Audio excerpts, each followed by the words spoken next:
Selamat siang. Halo semua Sobat Aribi, apa kabar dimanapun Anda berada? Jumpa lagi dengan saya, kali ini William. Hari ini kita akan ada sesuatu yang spesial sekali buat Sobat Aribi dimanapun Anda berada. Ya. Dari Salam Aribi, apa kabar semuanya ya? Oke, saya senang sekali hari ini saya berkesempatan untuk berbicara dengan rekan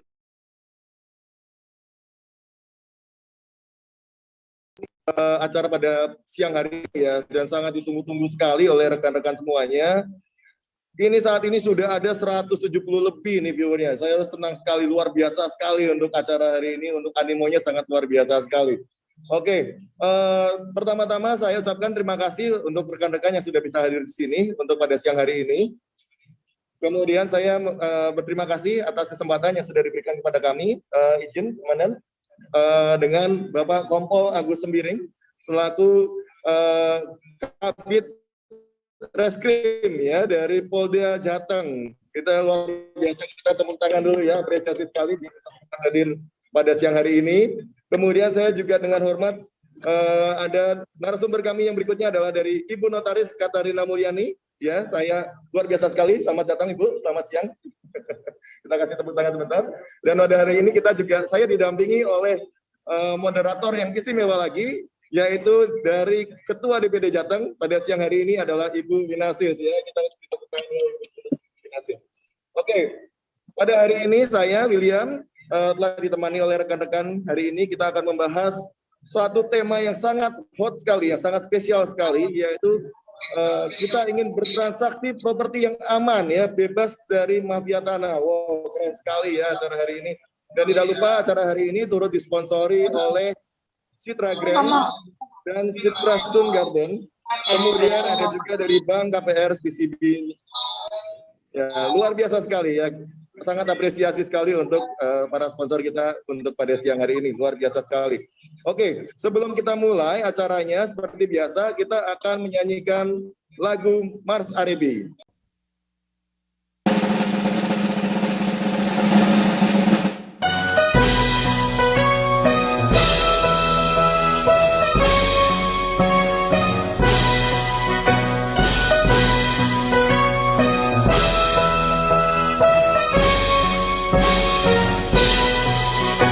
Asosiasi Real Estate Broker Indonesia berdedikasi dan beretika, kerja profesional, standar kompetensi, mampu layani seluruh negeri.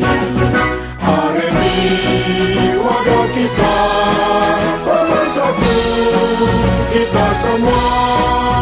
Aribi dari kita, oleh kita, untuk semua.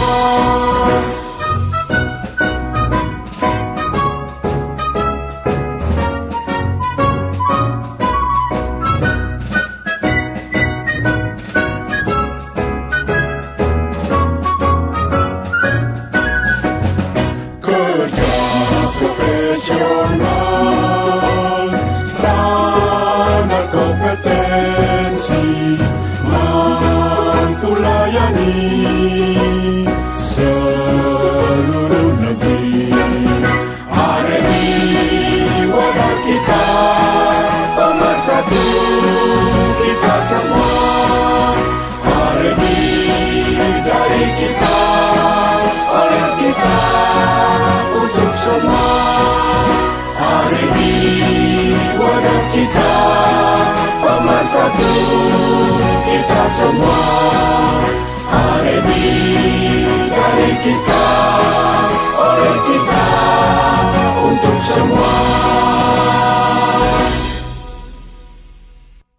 Oke, salam Aribi ya. Ketemu lagi. Baik, thank you banget. Tadi kita sudah menyanyikan lagu Mars Aribi bersama-sama ya. Semoga semakin menguatkan kita sebagai insan agen properti yang istimewa di Indonesia ini ya. Oke, Setelah Mas Arebi kita lanjutkan untuk acara doa bersama dulu ya. Kita sebelum mulai, saya akan bikin untuk doa bersama ini pada siang hari ini. Kita mohon kita akan berdoa bersama untuk kelancaran acara dan juga untuk rekan-rekan yang saat ini tentunya sedang kita lagi rame ya masalah COVID ini ya. Semoga kita diberikan kesehatan, baik semua yang sedang beraktivitas di luar maupun yang sedang ada di rumah. Semoga kita semua dalam lindungan Allah semua. Ya, baik, mari kita berdoa bersama mulai.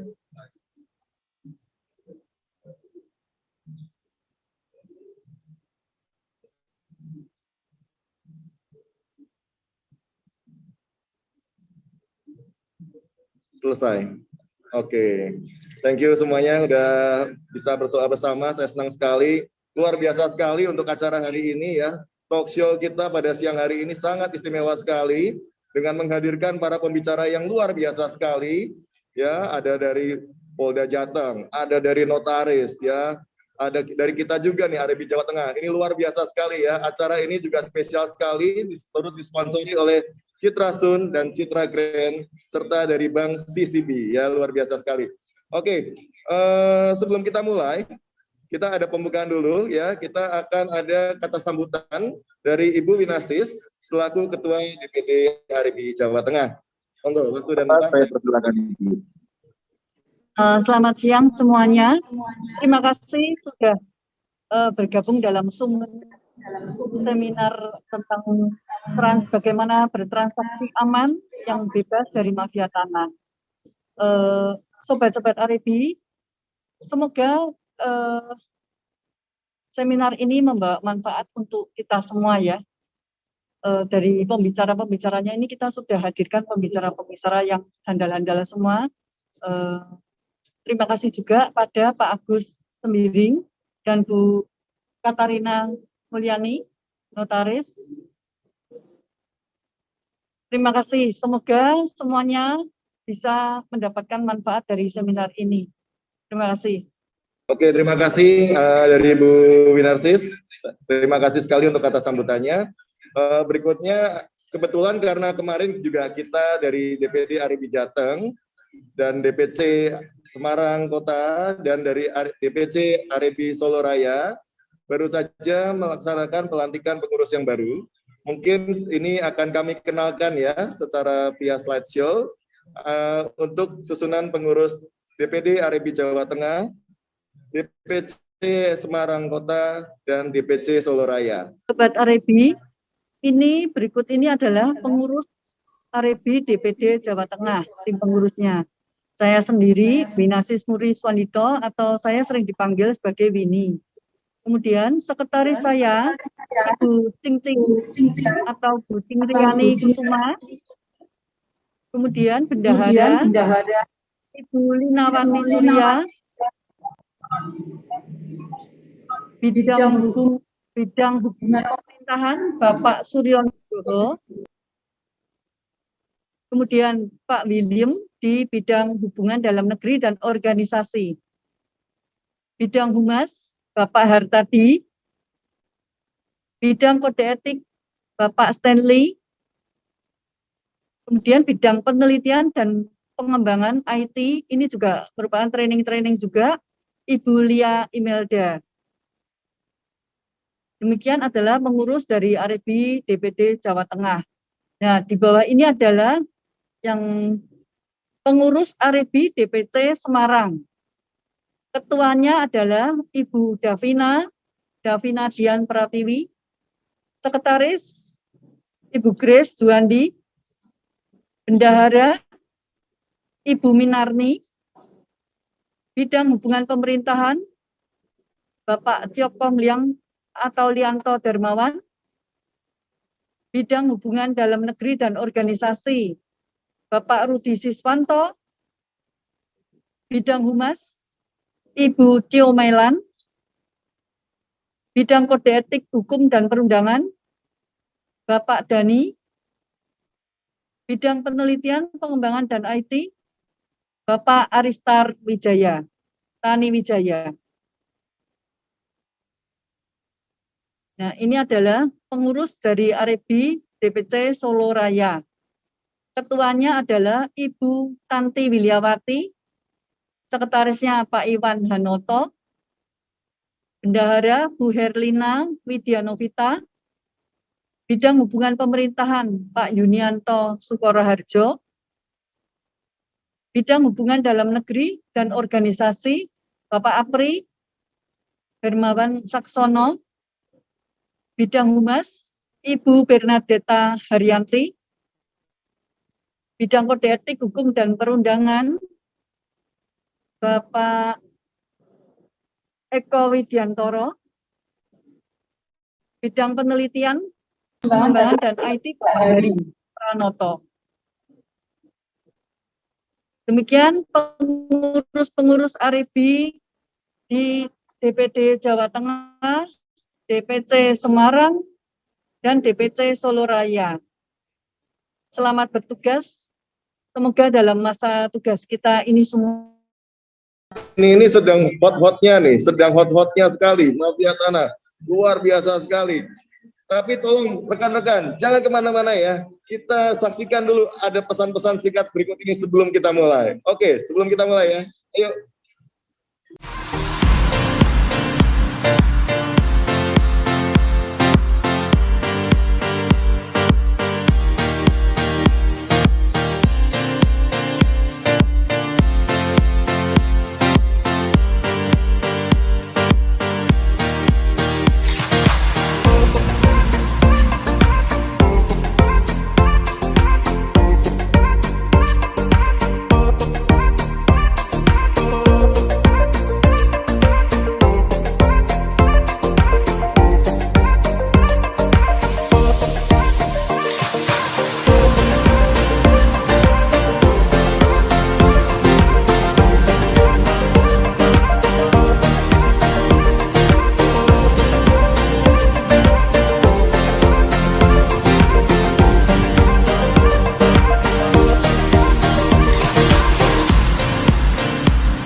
Audio Jungle.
Oke, apa kabar semua sobat properti? Saya ingin menyapa lagi sobat-sobat properti yang baru saja hadir. Ini luar biasa sekali ya untuk partisipan viewer untuk pada hari ini. Sampai saat ini sudah 230 viewer lebih. Kita kasih tepuk tangan untuk rekan-rekan semua yang sudah ikut partisipasi pada siang hari ini. Sangat antusias sekali rekan-rekan dari AREBI. khususnya untuk tema acara kita pada hari ini yaitu transaksi aman ya, bebas dari mafia tanah. Wow ya, dengan pembicara luar biasa yaitu dari Bapak Agus Sembiring selaku Kompol Reskrim Polda Jawa Tengah, dan ada juga nanti narasumber dari Ibu Notaris Katarina Mulyani. Ini luar biasa sekali topik bahasan hari ini. Nah, tanpa menunggu lama-lama lagi nih, ya saya ingin mulai bertanya-tanya. Saya sudah nggak sabar ini Pak Agus. Saya ingin bertanya-tanya ini dari tadi. Pak Agus, saya ingin bertanya. Ya, kita ini kan dari kemarin ini banyak sekali isu yang lagi sensitif, yang lagi marak ini ya. Yang namanya ini mafia tanah. Kita bolak-balik mendengung-dengungkan dari surat kabar, dari radio, dari televisi, dari lain-lain ya. Ini orang menyebutkan mafia tanah, mafia tanah, mafia tanah. Sebetulnya mafia tanah ini apa sih Pak? Definisinya ini apa sih Pak mafia tanah ini? Monggo Pak.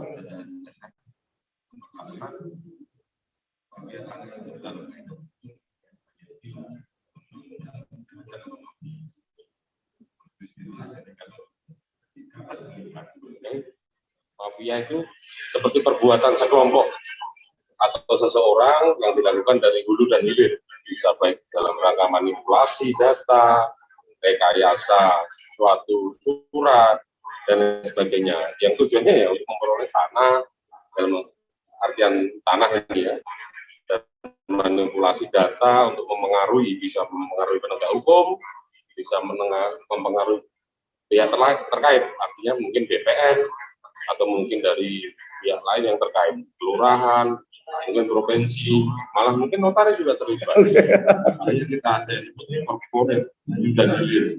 Makanya peran serta semuanya, baik Polri tidak bisa bekerja sendiri tanpa ada masukan semuanya dari masyarakat secara umum. Terutama korban, jangan takut untuk berkonsultasi dengan kami sebagai bidang fungsi reserse. Saja Pak. Baik, luar biasa sekali ini penjelasan dari Pak Agus. Luar biasa. Jadi kita sudah semakin paham ya rekan-rekan apa sih yang dimaksud dengan mafia tanah ya.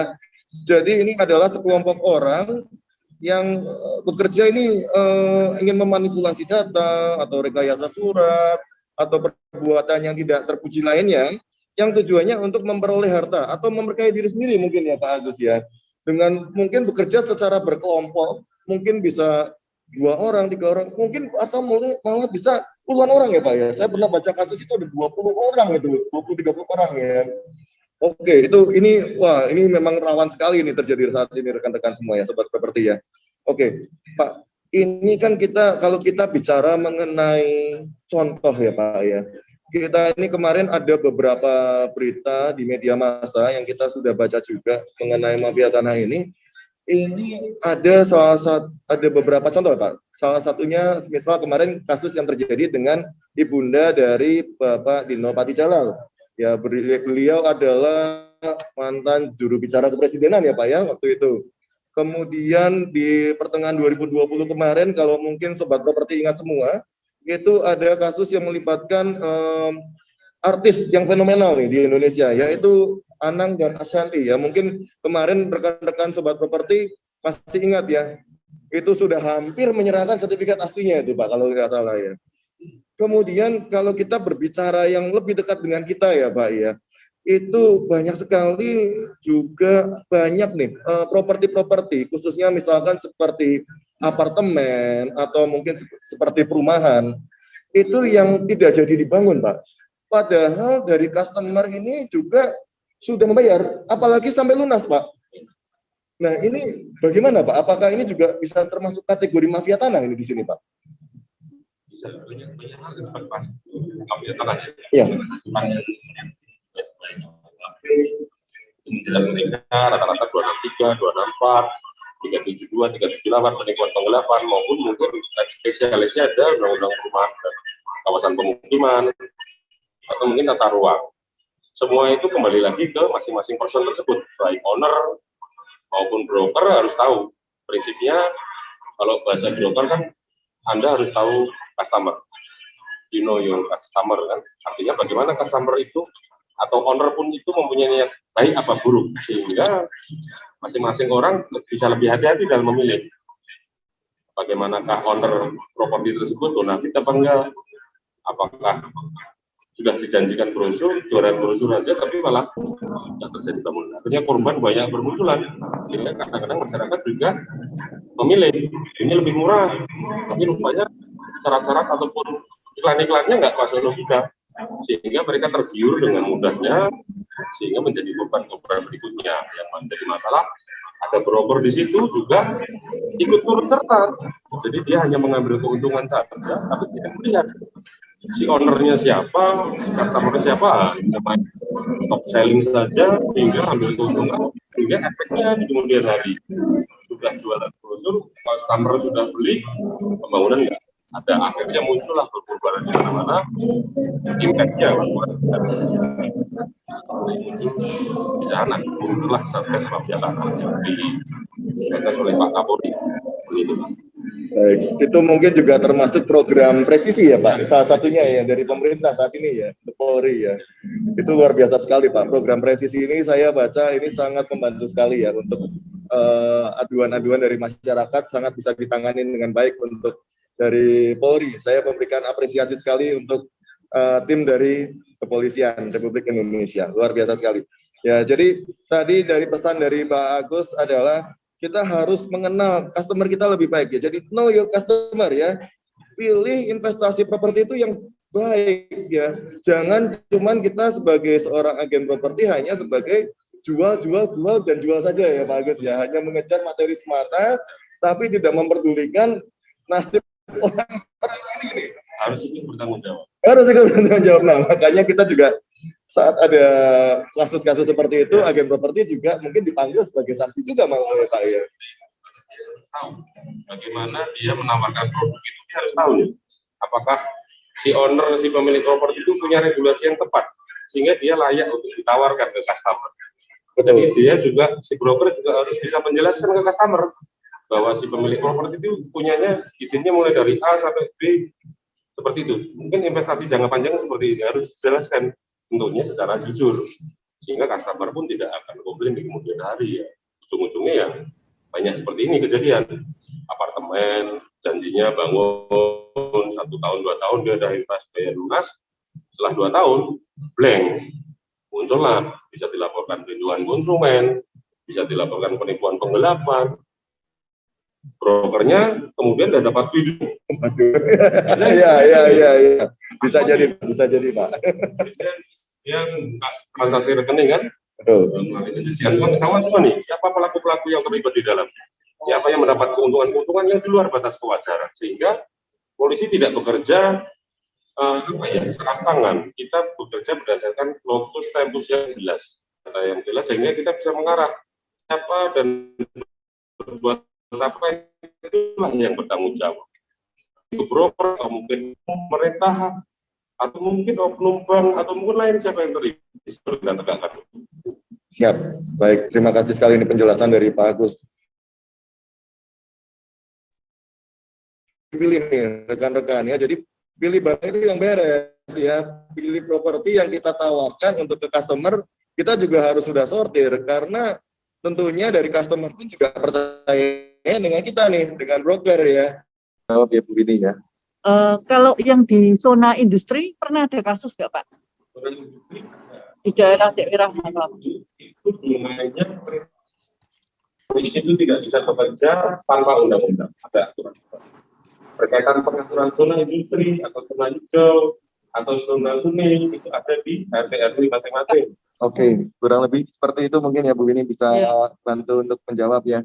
Jadi memang banyak sekali kasus yang sangat-sangat sedang terjadi ya saat ini ya Pak, baik pemukiman maupun untuk industri, itu sangat banyak sekali kasus yang bisa termungkinkan untuk terjadi juga dan mungkin sudah terjadi juga ya Pak dari kemarin. Oke, baik. Terima kasih Pak. Terima kasih. Ya. Oke. Pertanyaan Pak, ini pertanyaan berikutnya nih Pak. Saya ini makin penasaran aja, ini mafia tanah ini wes jangan ini ibaratnya kalau orang Jawa bilang ya. Ini saya tuh ingin bertanya Pak. Ini kenapa sih bisa terjadi mafia tanah seperti ini Pak?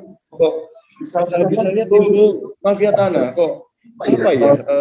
Dan kok bisa akhir-akhir ini tuh lebih makin kuat lagi ya Pak? Ini kira-kira apa sih Pak yang membuat mereka berniat atau keinginan menjadi mafia tanah ya Pak? Fenomena Iya. sudah lama ya. Ini sekarang Sudah lama ya Pak ya? berubah menjadi beberapa faktor juga bahkan itu menjadi lebih populer ya. Mafia cuma dibalik oleh tidak Ya.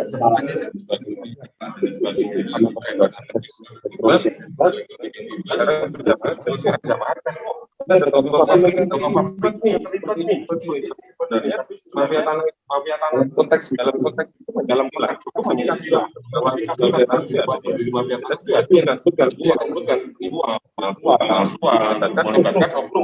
Ulangi lagi ya, tadi pertanyaan saya adalah mengenai kenapa kok misalnya mafia tanah itu timbul, apakah baru-baru ini, tapi ternyata memang ini adalah kasus yang sudah lama sekali ya, dari lama memang sebetulnya kasus-kasus penipuan ini sudah terjadi, hanya terminologi untuk kata-kata mafia ini baru digunakan ya Pak, baru muncul ini.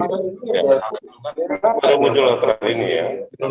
Ya sudah lama ya. Teknologi ya sudah lama juga. Karena mungkin karena kemudian akses orang oh ini mafia. Banyak kosakata yang berikutnya. Kasus-kasus yang muncul ya rata-rata itu Pak. Kenapa disebut mafia? Karena penipuan beberapa oknum baik BNN, oknum notaris, oknum pejabat daerah setempat yang terlibat di dalam manipulasi, makanya itu disebut mafia. Kemudian kejahatan korporasi yang dilakukan oleh Mas PT, sama saja Pak, itu mafia juga. Jadi saya kalau saya ingatnya film Hollywood yang bintangnya Al Pacino itu Pak, Blockbuster itu loh Pak. Jadi analoginya saudaranya, wah ini mafia ini kayak zaman dulu bawa pistol tembak-tembakan dor di tengah jalan. Ini apa tembak-tembakannya di mana ya? Kalau sambil bawa sertifikat atau apa itu Pak? Jadi kita sambil ini sedikit ya Pak, itu kita sedikit ya. Oke. Nah, ini tadi juga saya tanyakan ya Pak, gimana ya yang terjadi tadi sudah dijawab. Nah ini gimana sih Pak yang terjadi kasus ini Pak? Tentunya mungkin kita fokus ke Jawa Tengah ya, ya. Ada kota Semarang, ada wilayah-wilayah lain yang ada kabupaten. Sebetulnya kalau tadi saya lihat, saya tanyakan mengenai area-area yang seperti area industri maupun permukiman ya. Jadi mungkin itu adalah area spot yang saat ini lagi memang banyak kasus Pak. Ada pernah kami tangani kasus ini Pak, yang alih fungsi lahan. Mungkin lahan hijau, tiba-tiba yang perlanjutannya yang untuk pertanian jadi properti. Banyak juga, makanya itu ya peran serta masyarakat lagi, peran serta masyarakat, peran serta perangkat daerah yang selaku pengawas, peran serta Polri, seperti itu. Yang paling penting si pemberi regulasi atau pemberi izin itu harus tahu bagaimana dia mengeluarkan izin itu secara benar dan tepat. Tentunya teman-teman R&D juga kalau mau tahu penjualan juga harus tahu kan. Oh berarti owner properti itu harus benar nih perizinannya awal, bukan hanya penjual brosur. Tapi dia tahu bahwa barang atau produk yang dia jual dalam suatu rumah itu benar adanya, bukan jualan rumah nih. Tapi regulasi perizinannya lengkap tuh. Ada izin RW-nya, ada izin lingkungannya, RT RW, PL, tanyakan. Sehingga itu menjadi bahan bagi broker untuk menjelaskan agar lebih yakin bahwa yang dibangun ini benar. Itu aja. Baik, terima kasih penjelasannya. Berarti ini kalau untuk area mana-mana Pasti. mana ada kesempatan, di mana ada Lihat ada kesempatan. wah luar biasa sekali ini. Memang kita harus jempol ya karena membantu kita ya sebagai masyarakat untuk mengantisipasi terjadinya hal-hal yang tidak diinginkan seperti ini ya. Terima kasih. Oke, baik.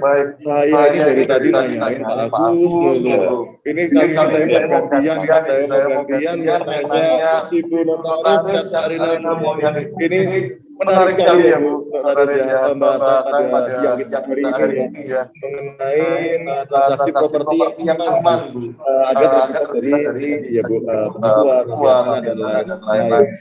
Ini tadi sampai kita juga sudah tanya, Pak Agus tadi berulang kali menjelaskan banyak oknum yang terlibat di sini. Ada oknum dari broker, ada oknum dari notaris, ada oknum yang lain-lain juga ya Bu ya.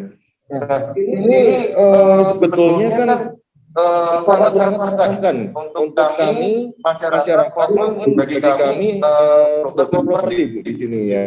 Nah, tentunya kita tidak hanya fokus di Semarang, tetapi ada di fokus di beberapa area-area lain juga. Nah, dan juga kita bisa bertransaksi lintas kota, lintas provinsi, lintas daerah Bu Katrina ya. Jadi ini bagaimana cara mencegah agar terjadinya oknum yang mengatasnamakan dirinya notaris atau oknum notaris gabungan, atau ini cara kita mengantisipasinya bagaimana ya? Apakah ada cara untuk memverifikasi notaris ini benar notaris benar atau notaris gabungan? Mungkin pertanyaannya seperti itu. Oke. Sebenarnya kalau kita mau mengenali notaris itu benar notaris beneran atau enggak, ya pastinya kalau nggak kenal itu nggak sayang. Menurut saya seperti itu. Jadi biasanya masing-masing juga pasti punya langganan sendiri-sendiri. Tapi kalau memang nggak punya, bisa dicek di web Pengwil ini Jawa Tengah, itu di inijateng.org. Di situ ada daftar nama-nama notaris di 34 pengda di Jawa Tengah. Jadi kita ada 34 pengda dari kabupaten dan kota di Jawa Tengah. Harusnya 35, tapi satu pengda itu ada yang gabung Kebumen dan Purworejo. Namanya Kediri Selatan. Itu gabungan antara Purworejo dengan Kebumen. Di situ ada namanya, SK-nya tanggal berapa, alamatnya mana, nomor teleponnya berapa. Itu yang tercatat pada kami. Andai kata tidak ada di situ, mungkin notaris baru bisa dicek di pengdanya masing-masing. Oke, luar biasa sekali. Mungkin kita boleh diulangi sekali lagi, Bu. Ini kemana kita bisa mengecek tadi, Bu? Jateng.org. Ini jateng.org ya. Jadi rekan-rekan sobat RB, jadi kalau kita ingin bertransaksi di Jawa Tengah, kita bisa ngecek ini notaris mana yang kita sebaiknya membantu kita dalam proses bertransaksi properti. Jadi tidak asal sembarangan. Ya, karena banyak sekali ya, kadang-kadang ada pembeli yang berpura-pura mengaku membawa seorang oknum notaris, atau karena berpura-pura sehingga dia makin mudah dipercaya, sehingga bisa memperdaya penjual ini ya. Begitu ya Bu Mulyani ya. Oke, jadi rekan-rekan sobat REB, sekali lagi, notaris yang Anda lakukan, ya, jasa siapa yang Anda pakai, apakah Anda sudah kenal betul dengan notaris ini. Jadi kita bisa memberikan perlindungan untuk customer kita pada saat nanti ingin bertransaksi. Ya, jadi jangan asal pilih notaris sembarangan. Oke, ini menarik nih Bu Mulyani nih. Oke, saya berikutnya ya Bu, ini menarik. Jadi upaya apa sih yang dapat kita lakukan dari sisi notaris ya Bu? Dari sisi notaris untuk mencegah hal ini tuh, mafia tanah ini nggak terjadi. Jadi apakah dimungkinkan sampai terjadinya notaris palsu yang seperti tadi Pak sampaikan? Ini cara mencegahnya bagaimana Bu untuk dari sisi notaris Bu? Ini ya, itu kenali dulu notarisnya. Terus bagaimana notaris itu mempunyai staff-staff yang kemungkinan itu di dalam suatu mengerjakan sesuatu itu juga ke bawahnya juga kemungkinan bisa palsu. Jadi ya kalau kami bilang kenali itu siapa notarisnya, karena dari situ akan bisa lebih, karena notaris itu kerjanya formal ya. Jadi kita tidak akan mengecek sampai KTP ini benar rumahnya ini, Pak William gimana rumahnya, betul enggak, saya harus cek, itu tidak hanya by data. Jadi memang tugas notaris di situ, dan kalau memang mau transaksi biasanya kita memang harus mengecek sertifikat di BPS. Jadi kalau dibilang eh, memang kita harus mendengarkan ya dari kita itu juga, oh ternyata yang kayak gini nggak safe. Iya, memang nomor satu itu harus kenali, seperti juga broker itu harus kenali maksudnya dari mana. Kalau dari RFI kan juga pasti akan kita ya. Baik, baik, Bu. Jadi memang dari sisi notaris pun juga sudah banyak precaution ya Bu, tindakan-tindakan berhati-hati sebelum kita melakukan transaksi properti juga terhadap terhadap penjual maupun pembeli maupun didampingi oleh properti juga ya Bu. Jadi biasanya sudah ada verifikasi dari notaris dulu ya. Ya memang sifatnya hanya formil, tetapi paling tidak sudah ada SOP yang agar tidak dengan mudahnya nih mafia tanah itu bekerja seperti itu ya Bu ya. Ada kerjasama yang baik antara broker dengan notaris, karena pengenalan klien itu sebenarnya awal itu kan ada di broker. Betul. Jadi mau jual mau beli, lihat rumah itu kan pasti akan tahu ini suaminya, ini istrinya, ini bener rumahnya apa enggak. Iya. Itu pasti kan sudah ada. Maksudnya broker itu sudah ada. Jadi sebenarnya jangan broker itu supaya kejar target laku gitu, tapi moralnya juga harus ditanamkan bahwa sampai kapanpun transaksi itu aman, yang kita juga senang maksudnya menghasilkan uang, mendapatkan uang, tapi sampai kapanpun itu orang semua bisa hidup. Kalau menurut saya seperti itu. Baik Bu Mulyani. Ini memang pekerjaan notaris ini sangat menantang ya Bu, kalau saya bilang ya ini. Penuh tegangan juga nih Bu, karena kita harus memastikan semuanya baik adanya. Dan ini tadi yang sempat tadi dari Pak, sampai sempat ada yang namanya suami atau istri palsu ya. Terima kasih sekali Jawa Tengah, suami atau istri palsu. Dan mestinya itu info pertama harus dari broker, dan walaupun sudah di depan kita, sebaiknya kita katakan kayaknya itu mencurigakan Bu. Jadi sebenarnya harusnya kalau di notaris itu kita mengenal namanya saksi pengenal, dan itu dituliskan di dalam akte bahwa suami istri ini diperkenalkan oleh saksi pengenal, harusnya brokernya ikut masuk dan ikut tanda tangan. Jadi ikut bertanggung jawab terhadap kebenaran bahwa suami dan istri itu memang benar suami istri gitu. Biasa. Jadi memang kita membantu ya verifikasi ya Bu ya. Jangan sampai jadi suami istri palsu ya. Ini sangat lucu sekali ini. Tapi memang ini kita hati-hati ya. Karena biasanya kita rekan-rekan dari broker, biasanya ya kita mungkin asal percaya saja memang itu ownernya, memang itu istri dari pemiliknya, kemudian KTP-nya mungkin bisa aja terjadi KTP yang tidak benar ya Bu ya. Itu hanya sekedar mencocokkan, oh ini benar namanya, ini suami palsu, ini istri palsu. Oke, ini lucu sekali Bu, ini sangat menarik ya. Oke,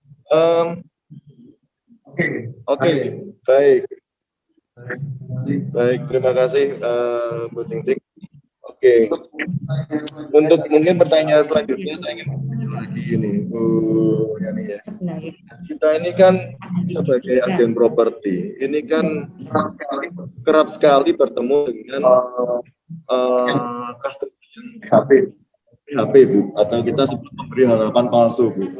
Baik itu dari pembeli yang menawar atau dari penjual, kadang-kadang juga ada yang lucu, yang iseng gitu Bu. Nah, apakah di transaksi jual beli di notaris juga ada yang namanya mungkin istilahnya penjual palsu Bu? Kalau tadi kan ada suami istri palsu nih, ini apakah ada penjual palsu Bu atau ternyata penjualnya juga bukan penjual yang asli, itu ada juga yang terjadi. Terus pembeli juga yang tahu-tahu bisa beli tapi tahu-tahu hilang bisa kemana, notarisnya kan pernah terjadi juga ya kayak itu yang dikatakan palsu-palsu itu. Makanya kita harus palsu itu jangan buru-buru tapi betul-betul satu persatu. Gitu. Ya. Bu Mulyani, bisa tanya Bu, Kalau mengenai notaris yang sudah pernah misalnya bermasalah atau apa, apakah akan dicoret dari daftar yang nanti Ibu sebutkan yang di webnya itu atau bagaimana? Apakah ada sanksinya? Kalau notaris itu yang ancaman hukumannya tidak atas, itu tidak diberhentikan. Masih bisa tampil di webnya itu ya? Di bawah 5 tahun. Ancamannya tapi kalau sudah ancaman diancam aja itu sudah masuk, bisa dikeluarkan. Oh, diancam saja sudah bisa dikeluarkan. 5 tahun itu sudah bisa dikeluarkan jadi anggota Ikatan Notaris Indonesia. Kalau di bawah 5 tahun berarti nggak apa-apa? Oh, kalau di bawah 5 tahun berarti apa? Kayak Ya kadang terus serta ya ikut sempat.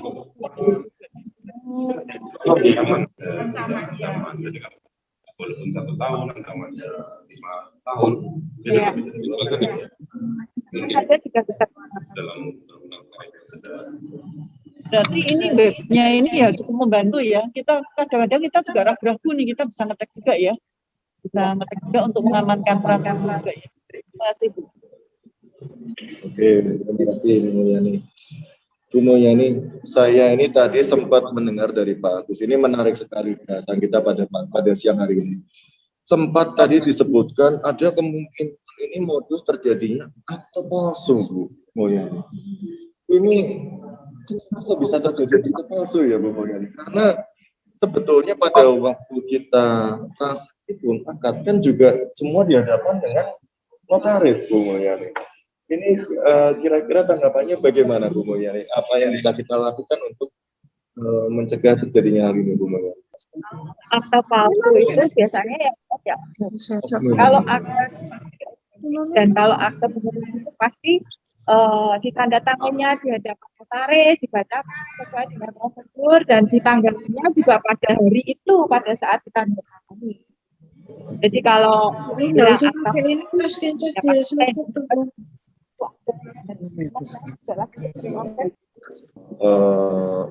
Sekelompok orang yang memang bertujuan ya semata-mata hanya untuk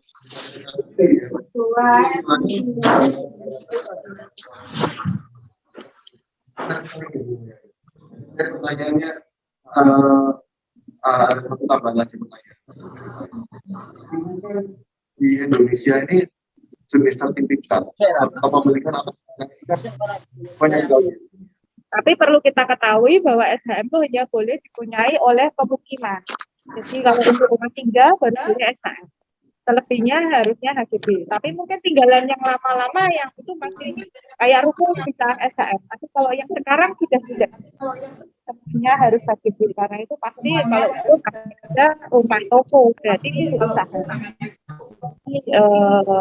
Kalau mengenai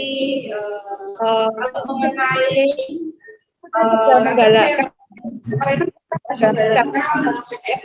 supaya nantinya tanah ini terpetakan dan stop kita terpetakan dan tidak ada tumpuan. Peranan Dewi sebenarnya karena sebenarnya masing-masing dirinya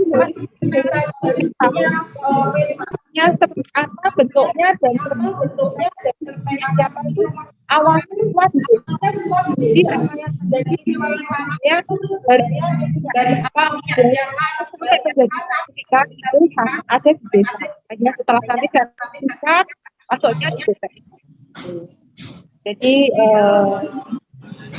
kalau bilang perbuatan ya itu memang bagian dari permasalahan tapi sebenarnya yaitu penataan mulai dan yang banyak kemudian kita dicek secara dan itu harapannya tidak numpuk. Baik. Berarti memang sangat mengapresiasi untuk langkah-langkah dari pemerintah yang sudah membantu ya program untuk khususnya kepemilikan dari sertifikat tanah ini ya Bu ya, agar tidak terjadinya tumpang tindih, agar tidak terjadi mungkin kepemilikan ganda ya Bu, mungkin tidak bisa termasuk di situ. Betul. Dan bukan kadang juga tanahnya bukan di situ tapi di situ, artinya di tanah. Oh iya. itu di Solo itu. Oke, wah. Menarik sekali nih. Baik, oke, mungkin saya ingin kembali lagi nih Pak, ke Pak Agus. Saya biar kita segar lagi nih Pak. Saya senang sekali nih hari ini ketemu dengan Pak Agus, ketemu dengan Bu Mulyani. Topik hari ini sangat luar biasa sekali ya rekan-rekan. Dan sekali lagi saya ingatkan ya, untuk acara hari ini kembali kami dibantu sponsori oleh dari Citra Grand dan Citra Studio Garden serta dari Bank CCB ya. Jadi untuk rekan-rekan yang sedang ada customernya cari rumah, boleh diarahkan untuk di area Semarang di Citra Grand, itu berada di lokasi di Tembalang, atau Citra Studio Garden itu berlokasi di Bukit Sari. Dan jangan lupa kalau KPR ya di CCB ya. Oke, saya kali ini Pak ke pertanyaan nih Pak. Ini tentunya banyak sekali kasus-kasus yang saat ini terjadi ya, dan oknum yang terlibat di dalam hal ini.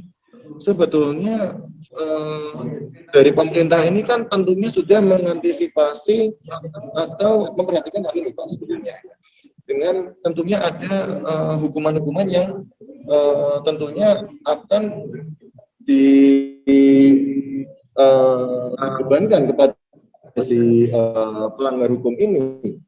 Nah, ini risiko-risiko apa saja sih Pak yang dihadapi oleh pelaku-pelaku penipuan ini Pak? Apakah memang ada undang-undang perlindungan dari pemerintah atau dari pemerintah setempat? Kira-kira ada pasal-pasal apa saja Pak yang bisa mengikat mereka semua ini? Pasal penipuan. Iya, jadi kan ini memang sudah mafia ini kan memang komplotan yang sangat luar biasa sekali merugikan masyarakat ya. Tentunya kan ini tidak boleh dibiarkan begitu saja. Tentunya pasti ada hukum-hukum yang mengikat melekat kepada mereka ini Pak. Kira-kira ini risikonya apa saja Pak? Hukumannya apa saja sih Pak? Sampai berani-beraninya mafia tanah ini Pak. Hukumannya saya rasa dari pemerintah juga sangat berat ya. Tapi mungkin kalau seperti 372, 378, itu gelap itu pasti di atas 5 tahun, 10 tahun. Terus kayak 263, 264 juga di atas 5 tahun ancamannya. Plus ditambah penyidik juga menambahkan pasal pencucian uang. Itu bisa sampai 10 tahun sampai 15 tahun kalau dia terlibat dalam pencucian itu, kayak ranking, integrasi dan sebagainya. Tapi yang namanya kejahatan ya pemerintah nggak kapok. Nah, tinggal peran kita masyarakat itu lebih hati-hati karena perannya perlu bukan hanya politik yang aktif, tapi masyarakat juga aktif. Lebih hati-hati dalam memilih, lebih bijak dalam memilih semuanya, memilih membeli, memilih tanah, harus lihat dulu, jangan tergiur harga yang murah, beli, soalnya bodong, enggak jelas, atau mungkin oknum-oknum yang menawarkan barang-barang yang murah, atau mungkin tanah bengkok ditawarkan, tiba ada owner dimilih, mungkin tiba-tiba ada owner properti yang bikin tiba-tiba, wah ada tanah murah, rupanya zona industri, ada perumahan, artinya dia buru-buru, melihat keuntungan yang mungkin sesaat, tiba-tiba malah nggak dapat barang ini untuk jadi perumahan, akhirnya rugi semuanya, akhirnya melihat di peran serta masyarakat, akhirnya pemerintah juga harus memberikan edukasi ya. Polisi dari peran timnas juga ada edukasi, BPN juga melakukan edukasi, lurah, RT, sampai RW pun ya melakukan edukasi bagaimana melakukan pembelian yang benar, ya semua orang tidak terlibat dalam aspek kejahatan. Terima kasih Pak. Dan tentunya hukumannya ini tidak hanya pidana ya Pak, mungkin perdatanya juga ada. Kita monggo, karena bukan domain kami ya. Kami pidana dan pencucian uang di kami. Oke, untuk tindak pidana, tapi untuk tindak perdata monggo ada domain lain yang mengawalinya. Jadi sebenarnya bisa puluhan tahun ya Pak, kalau memang pasalnya berlapis. Kalau hukuman pidana kan ada hukuman badan, dan termasuk ada denda. Kalau perampasan barang bukti yang lain mungkin ada pelibatan kejahatan ya. Tapi yang tidak punya pelajaran yang kita sita. Tidak wajar, bahkan baru terbukti pada hasil kejahatan kita sita. Sehingga nanti ada akan pengadilan tidak terbaik yang paling benar. Kalau perdata itu sebenarnya dari bulan perdata bukan di pemerintah. Baik, terima kasih Pak.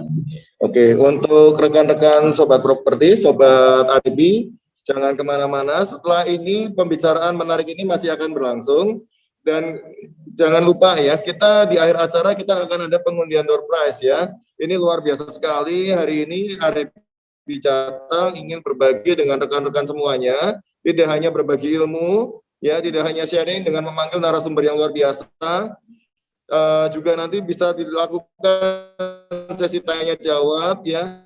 Selain itu dari Bijateng akan memberikan beberapa door prize ya. Ini total untuk 10 pemenang. Wah, luar biasa sekali ya untuk hari ini ya. Jadi jangan kemana-mana, stay tune dan tetap saksikan pembicaraan ini sampai dengan selesai. Oke, kita bertanya lagi nih Pak Agus. Ini menarik sekali pembicaraan mengenai mafia tanah ini Pak. Kita benar-benar ingin bekerja dengan baik Pak. Jadi mungkin kami butuh masukan dari Bapak selaku dari tim Polri, masukan untuk kami Pak sebagai agen properti. Kira-kira apa yang harus kami lakukan, apa yang harus kami berbenah sehingga kami juga bisa berhati-hati agar tidak sampai masuk ke dalam lingkaran yang notabene lebih hati-hati dalam memilih atau melihat ownernya atau pemilik. Contoh, pokoknya dia harus melihat PT ini bonafit enggak? Kalau dia punya perorangan ini bonafit enggak? Dia harus lihat. Kemudian yang kedua, dia harus lihat regulasinya. Apakah si pemilik properti ini mempunyai izin yang lengkap? Kan gitu. Sekarang di properti itu kan ada macam-macam nih. Ada perumahan, ada namanya kasiba, kapling siap bangun. Ada juga lisiba, lingkungan siap bangun. Itu diatur di Undang-Undang Perumahan dan Kawasan Pemukiman. Ada juga namanya apartemen. Bagaimanakah ini disebut apartemen? Kan ada aturannya. Apa jadi dijual berapa persen dulu yang sudah dibangun, baru dia bisa melakukan penjualan. Itu ada aturannya semua. Sehingga broker itu harus tahu. Kalau Anda sebagai broker ya harus pahami aturannya dulu, baru dia bisa menjual. Karena yang Anda jual itu, konsumen pasti akan menuntut Anda dulu nih. Bagaimana Anda bisa meyakinkan mereka sehingga dia beli, kok tiba-tiba dari sekian pemaparan ini kita berbicara hari ini mengenai mafia tanah ini. Mungkin ada closing statement mungkin dari Bu Mulyani, pesan untuk kita semua agen properti maupun untuk masyarakat agar kita tidak terlibat di dalam mafia tanah seperti ini. Mungkin ada masukan dari Mungkin closing statement saya hampir seperti dengan Pak Agus sendiri, bahwa untuk melakukan suatu transaksi sebaiknya kita mengenali siapa pihak-pihak di dalam transaksi dan jangan mengambil dengan lebih mudah dengan syarat yang lebih mudah dengan harga yang lebih murah, akan tetapi tidak safety. Jadi kita harus menggunakan kecepatan, tetapi memang kita juga tekankan untuk kehati-hatian. Baik, sangat menarik pembicaraan kita hari ini. Oke, sekarang kita memasuki sesi tanya jawab. Nah, ini nih yang ditunggu-tunggu. Monggo bagi rekan-rekan RP kalau yang ingin bertanya silakan masukkan ke kolom chat yang ada di kanan bawah. Oke, sekarang saya akan membacakan, mungkin ada beberapa pertanyaan yang sudah masuk nih di kami. Saya harus bertanya.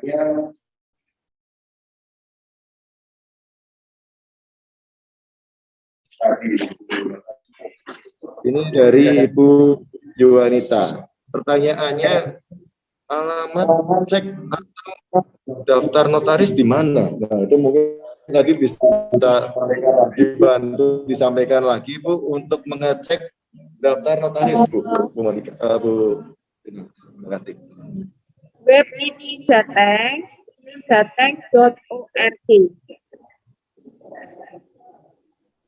Ini jateng.org. Khusus untuk Kota Semarang, sebenarnya setiap notaris itu sudah ada barcode. Jadi ini kota tunggal itu sudah menyediakan barcode dan akan ditaruh di kantor-kantor itu. Jadi kalau mau lihat itu barcode aja pakai barcode pakai handphone itu sudah bisa nanti tergabung dengan web ini kota Semarang dan menunjukkan betul tidak notarisnya namanya itu, SK-nya tahun berapa, terus alamatnya betul tidak di situ.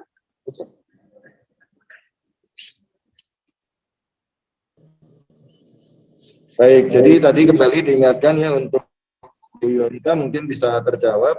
Jadi tadi sekali lagi untuk di web ini jateng.org ya Bu Mulyani ya. Jadi mungkin untuk sobat Arebi ya, bagi sobat Arebi yang ingin bertransaksi properti, pastikan notaris yang Anda gunakan adalah notaris yang benar ya.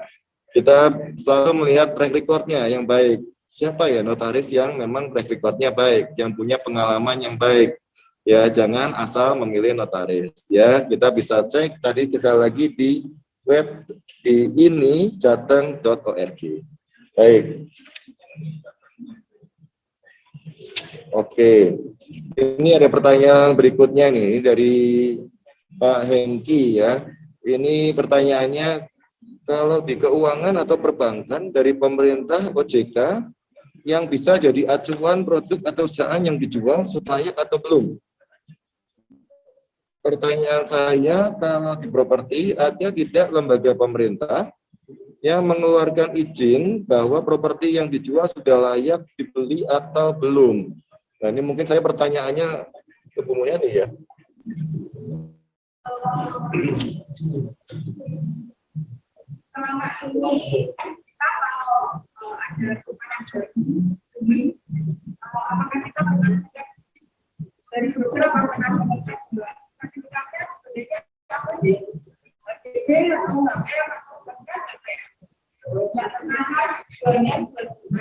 Iya, betul. Betul.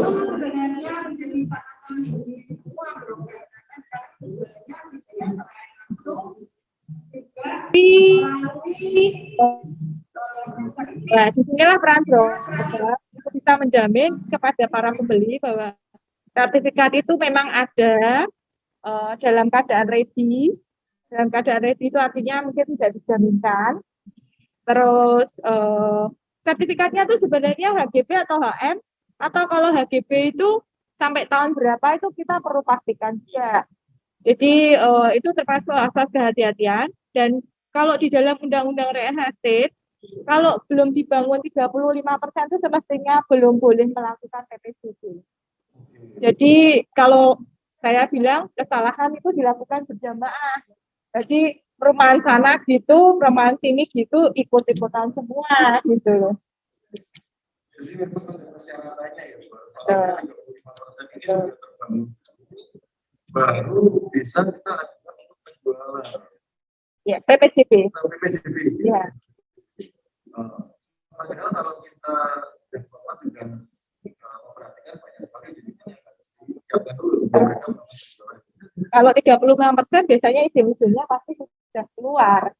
Gitu. Jadi jauh lebih safety kalau 35% paling enggak sudah benar tembok sudah berdiri. Gitu kan. Oke, baik, menarik sekali ini Bu Mulyani. Memang pada prakteknya banyak sekali jadi terbiasa ya, saya bisa bilang terbiasa dengan yang salah ya Bu ya. Ya ini mungkin memang sebagai kebiasaan ya di kalangan masyarakat, di kalangan para pengusaha, dari pengalaman developer, mungkin ya melakukan ini karena umum ya, seperti itu ya Bapak Ibu ya. Oke, ini saya ada pertanyaan selanjutnya, saya beralih ke Bu Winnie dulu nih. Ini pertanyaannya untuk Arebi ya. Oke, jadi saya izin bertanya Ibu, ini dari Ibu Yudika. Apakah peran Arebi untuk membantu para agen Arebi di lapangan agar tidak terjebak pada developer atau mafia? Bisa dibantu jawab. Bisa dibantu jawab untuk Bu. Suara saya terdengar enggak? Terdengar ya. Jadi sebagai broker memang seharusnya itu kita mempunyai training ya. Kalau ini sebagian kan ada broker-broker yang franchise itu kan dia sudah ada training ya. Training itu untuk membantu kita itu di dalam mengidentifikasi buyer maupun pemiliknya. Nah, pemilik kalau developer tentunya dari pihak kantor dan dari kalau R&B sih kita biasanya kan ada kelompoknya ini ya. Jadi kita biasanya akan bertanya pada developer tersebut apakah memiliki izin IMB, izin untuk lahannya segala itu. Jadi memang dia sudah ada izin-izinnya. Biasanya kalau izinnya kurang jelas ya biasanya kita tidak terlalu gencar memasarkan. Tetapi kadang-kadang itu ada juga kantor broker yang dia tidak terlalu memeriksa, tapi dia sudah berani mengkoordinir teman-temannya yang lain untuk menjalankan penjualan. Sorry, ini suaranya terdengar jelas nggak ya? Kurang jelas ya? Jelas ya?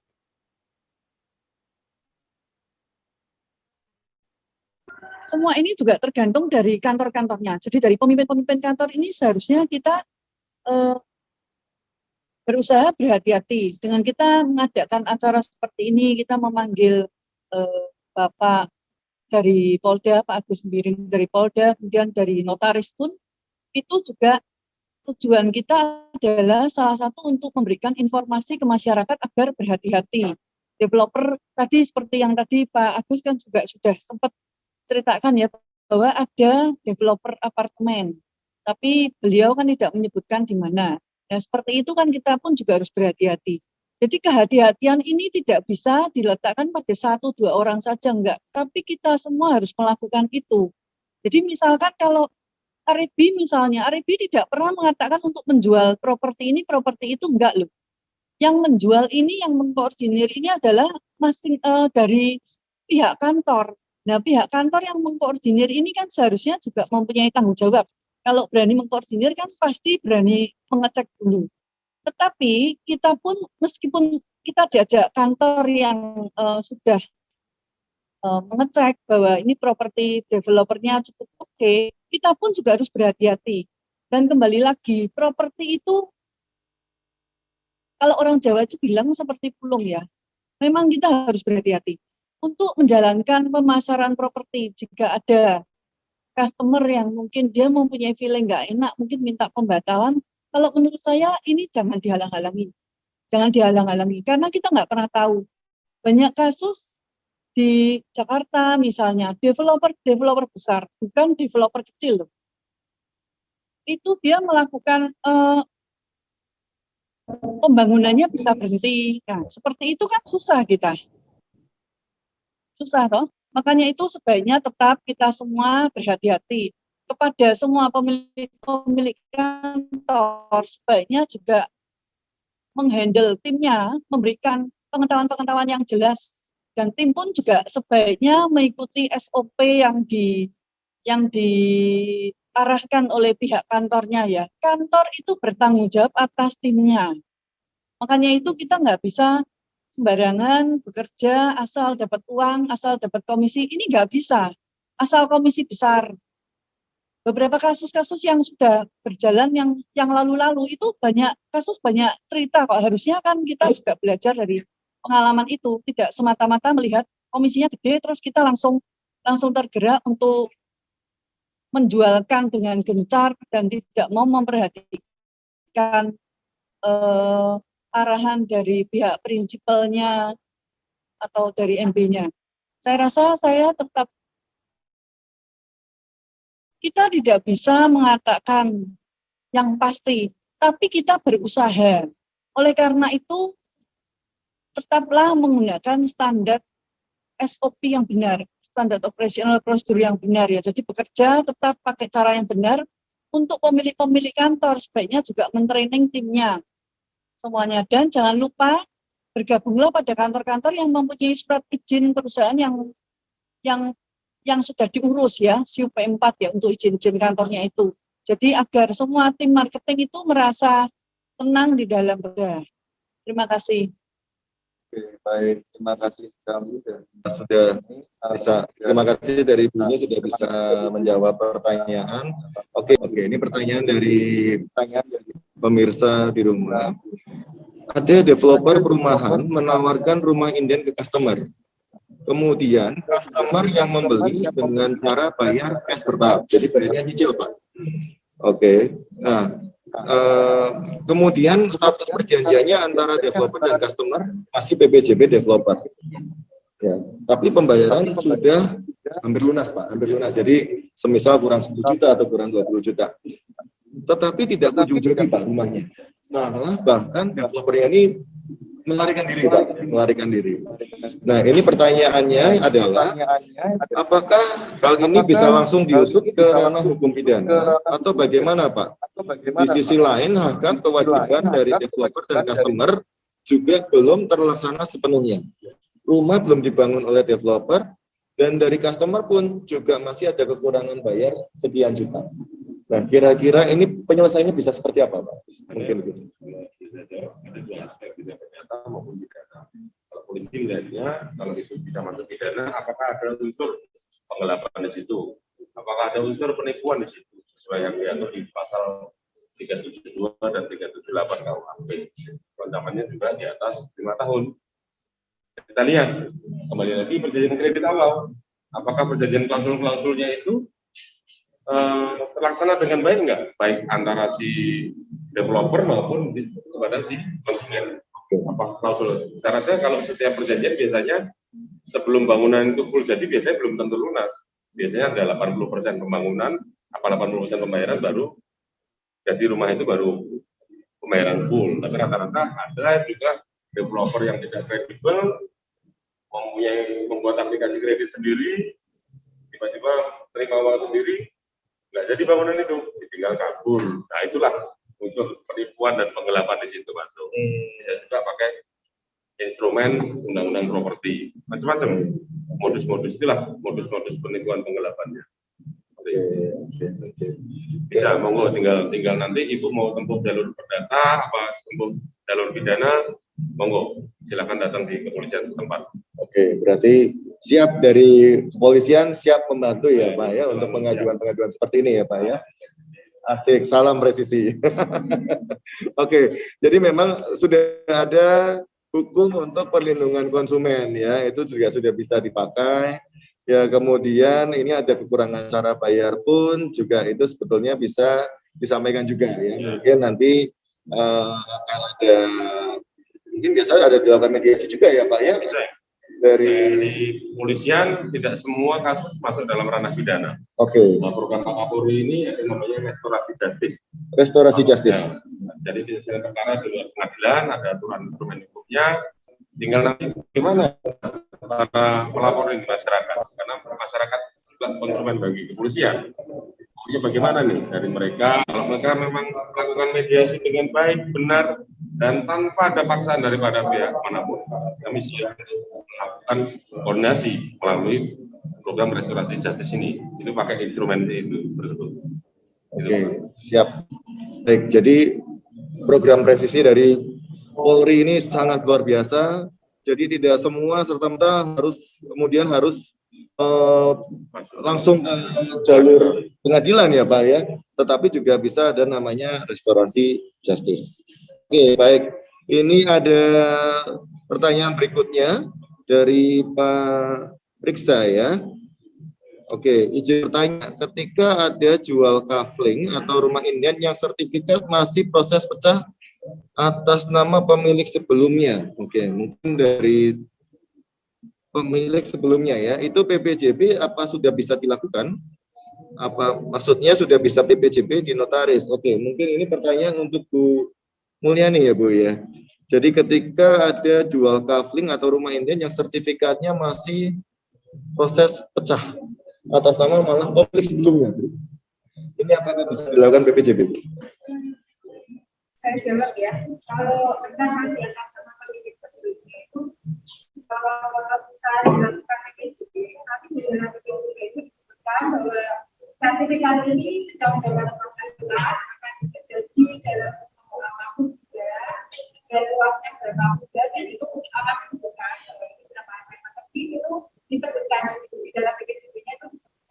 Baik, oke. Terima kasih Bu Mulyani atas penjelasannya. Mudah-mudahan bisa terjawab. Oke, baik. Terima kasih sekali atas rekan-rekan atas respon yang luar biasa untuk pada siang hari ini. Tanpa terasa udah hampir 1,5 jam lebih kita berbicara, kita ngobrol. Sangat seru sekali, tidak terasa sekali ya. Kita bicara dengan narasumber-narasumber yang hebat, yang luar biasa hari ini ya, dengan narasumber dari Polda, ada Bapak Kompol Agus Sembiring, dan ada dari Not, luar biasa sekali. Dan terima kasih, acara ini juga turut disponsori oleh Citra Grand dan Citra Sun Garden, serta dari masuk ke penghujung acara. Terima kasih sekali atas waktu yang diberikan ini Bapak dan Ibu. Terima kasih sekali Bu Winnie sudah bisa hadir. Sebelum hari ini bisa siap untuk berproses, maka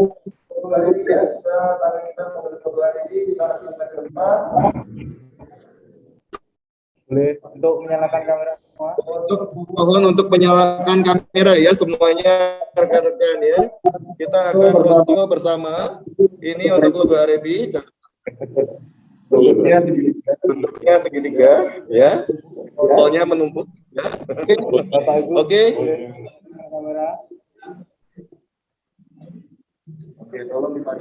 Oke, tolong dipandu dari Pak Adi untuk selanjutnya.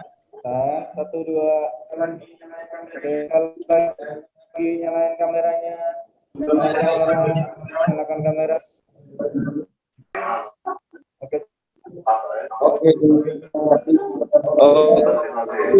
terima kasih untuk rekan-rekan. Oke, sekarang kita masuk ke sesi berikutnya. Terima kasih untuk para sponsor dan para narasumber. Untuk pengundian segera kita bisa mulai. Selamat, Anda mendapatkan hadiah 50 voucher GoPay Rp50.000. Bapak Budiono ya. Oke, pemenang keempat. Oke, ini berarti pemenang terakhir ya untuk voucher GoPay Rp50.000.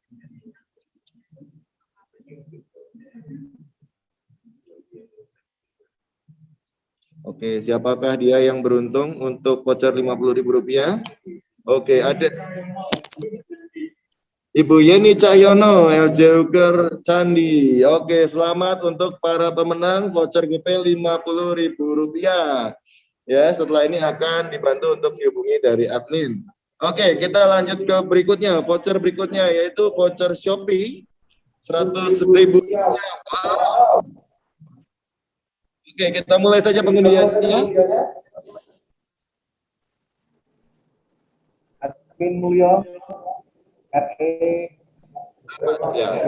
Oke, selamat untuk Bapak Admin Mulyo di Remax Mulyo ya. Selamat, Anda mendapatkan voucher Shopee Rp100.000. Oke, next selanjutnya.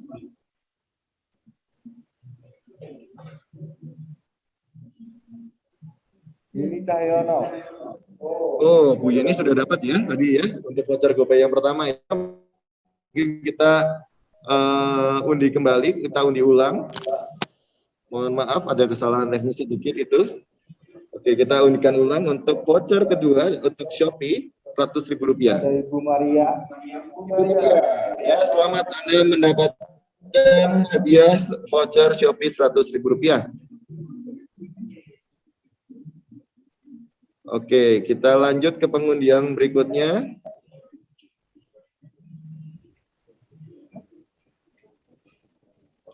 Oke, selamat untuk Ibu Emi di Era Atlas. Oke, selamat Bu Emi, Anda mendapatkan hadiah voucher Rp100.000. Oh, sudah dapat? Oh, tadi sudah dapat? Oke, sorry, maaf Bu Emi. Maaf ya rekan-rekan. Oke, jadi kita undi ulang ya, Ini mungkin kertas kopinya bisa diambil lagi kalau yang sudah dapat. Ada Gisandra Pak. Oke, ada Bapak Gisandra ya dari LJ Uker Imam Bonjol. Selamat, Anda mendapatkan hadiah voucher Shopee Rp100.000. Persembahan dari Arebi Jateng mengadakan acara transaksi properti aman bebas mafia tanah. kembali disponsori oleh Citra Sun Garden serta dari Bank CCB. Oke, ini berarti kita masuk ke yang ketiga ya. Ke yang ketiga, voucher Shopee Rp100.000, pengundian nomor 3.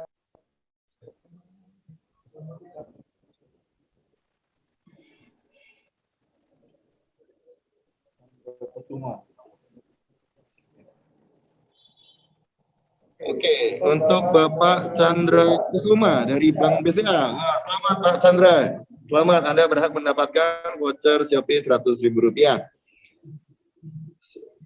Oke, baik. Kita untuk pengundian keempat untuk voucher Shopee-nya.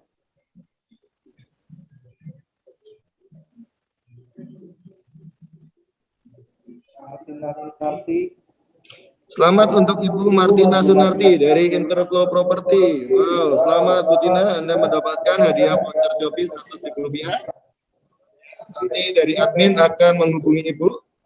Sekali lagi kami ingatkan untuk acara ini pada hari ini sangat luar biasa sekali, acara transaksi properti aman bebas mafia tanah dengan disponsori oleh Citra Sun Garden, Citra Grand, dan Bank CCB.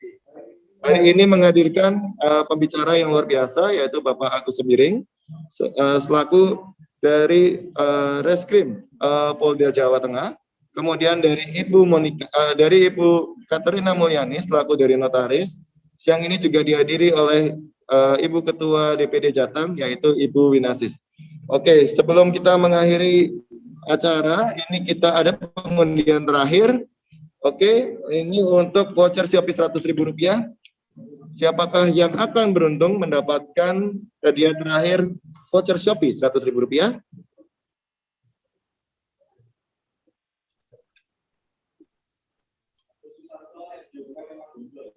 Bapak Agus Susanto LJUK Imam Bonjol. Oke, selamat Bapak Agus, selamat kepada para pemenang. Luar biasa sekali untuk acara pada siang hari ini. Terima kasih atas kehadiran Bapak Ibu semuanya untuk di acara pada siang hari ini.